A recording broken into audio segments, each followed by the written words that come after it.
get back to politics. Donald Trump, we here held a secret meeting with Karl Rove, and Karl Rove is here. Karl, by the way, is the author of the book, The Triumph of William McKinley. All right, Karl, welcome to the program. Is it okay for me to ask what you talked about with Donald Trump? Will you tell us? Well, it's okay for you to ask, but I'm not going to tell you. Are you presumably you were trying to get the two sides together, were you? Well, I was asked to meet with him by a mutual friend, and happy to do so. We met for about 2 hours at the apartment of Steve Wynn, our mutual friend, the Las Vegas casino and hotel owner, and we had a cordial conversation for about 2 hours. Now, this thing about the judge, the so-called, quote, Mexican judge, and also can a Muslim judge be impartial, that's not making it easier for you and Donald Trump to get back together again, is it? Well, that's not important. What it's damaging is in helping him move forward, and particularly in helping him make inroads into the Latino community. Mitt Romney lost nationwide when he had 27% support among Latinos. George Bush won nationwide when he got 44%. I think there's a relationship between those numbers and the outcomes.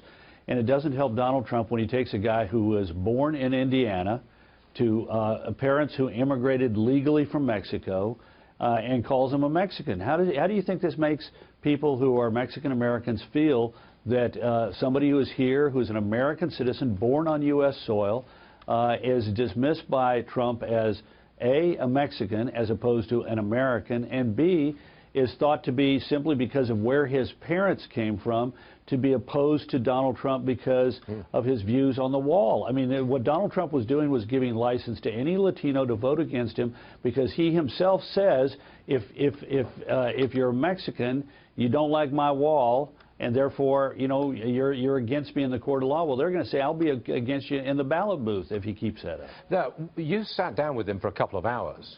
Can you answer the question as to why he did this? Because last week, we had a terrible report on jobs, which would seem to favor his candidacy. There were more revelations in Hillary's email scandal, which again seems to favor Donald Trump's candidacy. He's got all this material to go at. Instead, he goes off at a tangent about a Mexican judge and maybe Muslim judges. Why does he do this? I mean, any idea?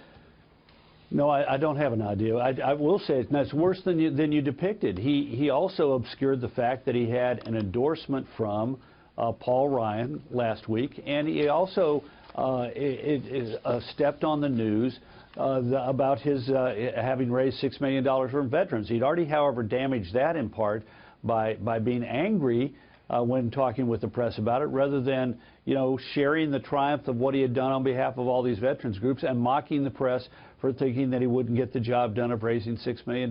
So I don't get it. I thought one of the most articulate explanations of why this was wrong was done, interestingly enough, by one of his great supporters, House Speaker Newt Gingrich, who yesterday on Fox News pointed out that here in the United States, we do not classify people as, you know, as foreigners when they're born in the United States of America. I mean, if you want to call him a name, call him a Hoosier.